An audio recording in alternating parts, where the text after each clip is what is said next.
Barangay Ginebra San Miguel versus San Miguel Bermen. Tony Bishop aminadong hindi kayang pantayan si Justin Brownlee na ang Ginebra.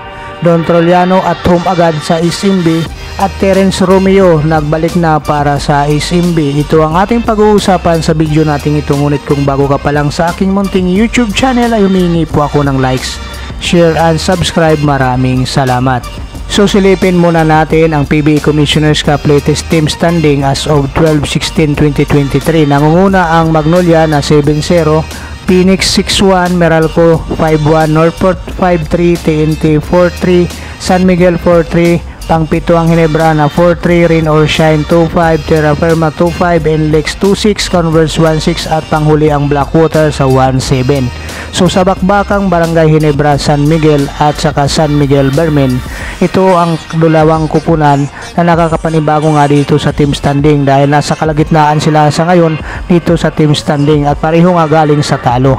So sa labanang ito ay may mga injury yung mga player nila. Dito sa San Miguel Bermen ay injured pa rin itong si Vic Manuel, John Mar Fajardo, Keith Jimenez at Jeron Ting, at muli namang nagbabalik nga itong si Terence Romeo galing sa injury. Samantala dito naman sa kupunan ng Barangay Ginebra San Miguel, si Scotty Thompson at saka si Nards Pinto ay hindi pa rin makakapaglaro dito dahil nga ay nagpapagaling din ito sa kanilang mga injury. So dito nga sa laban ito, pansin natin na ginawa agad starter itong si Don Trollano, yung kanilang bagong recruit na galing sa NLEX sa pamamagitan nga ng trade.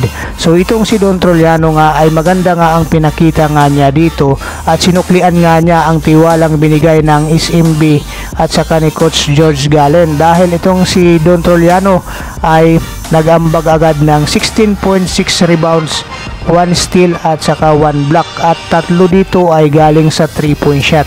At itong si Don Trollano sinasabi nga na at home na agad dito sa SMB dahil bagamat magkalaban nga ito sila, sabi pa nga niya dito sa interview ni Sir Ruben Tirado ay madali nga silang magkakapaan dito dahil galing nga ito sa Adamson Falcon. So yung mga player na galing sa Adamson Falcon na kasama ni Coach Leo Astria katulad nga nitong si Rodney Brunial, si Jericho Cruz at siyempre itong si Don Trollano ay magkakatipmate sila ngayon dito sa San Miguel Bermen.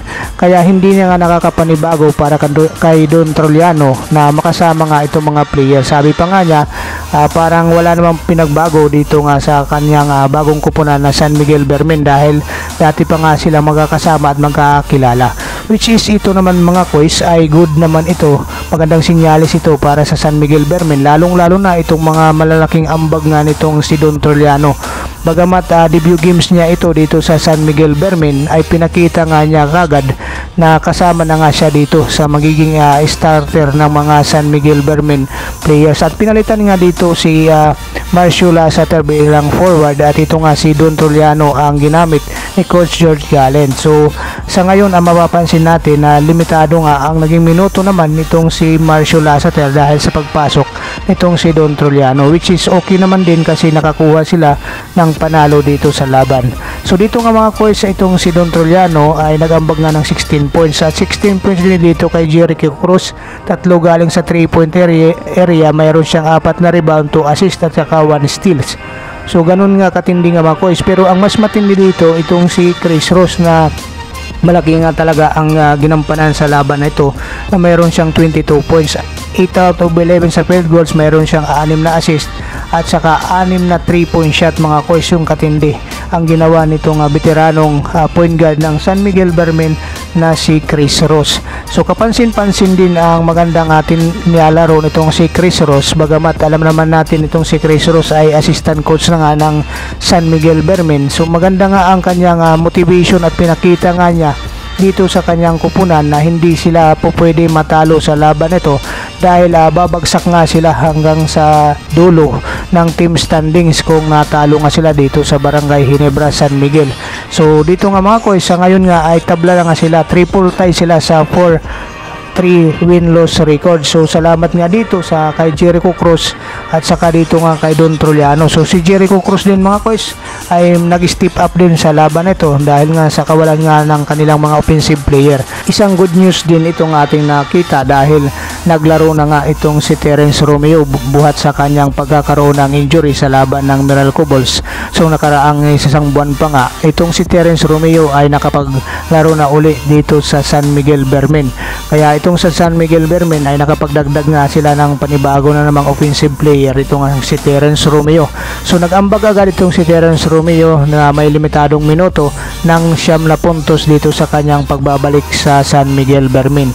So magandang balita nga ito para sa San Miguel Bermen at saka mga fans ni Terence Romeo dahil dito nga ay naglalaro na muli itong si Terence Romeo para sa kupunan ng San Miguel Bermen ngayong malapit na nga ang playoffs. So magandang sinyalis ito. So dito naman sa kupunan ng Barangay Ginebra San Miguel ay nahihirapan sila ngayon dahil nga sa kawalan itong si Justin Brownlee at saka itong si Scotty Thompson. So dahil nga dito aminado nga itong si Tony Bishop ang kanilang bagong import na nahihirapan nga siya tapatan itong si Justin Brownlee ng Ginebra San Miguel. At ayon nga kay Tony Bishop, wish to talk to Justin, will be able to talk soon and I would like to pick his brain on what I can do best to help the team win games. I know he's a legend here, I just want to pick his brain to understand his mindset and get learn from him as well. Yun nga mga kois, yung sinabi nitong si Tony Bishop na gusto nga niyang makausap itong si Justin Brownlee para makakuha ng idea kung ano yung kanyang mindset para sa panalo nga, para bigyan ng panalo itong Barangay Ginebra San Miguel, lalong lalo na sa mga crucial game. Ito yung tinutukoy nga nitong si Tony Bishop na ayon nga sa kanya kinakailangan niya nga mabasa o makuha man lang itong mindset nitong si Justin Brownlee kung paano manalo nga, lalong lalo na kung naghahabol nga itong team ng Barangay Ginebra San Miguel.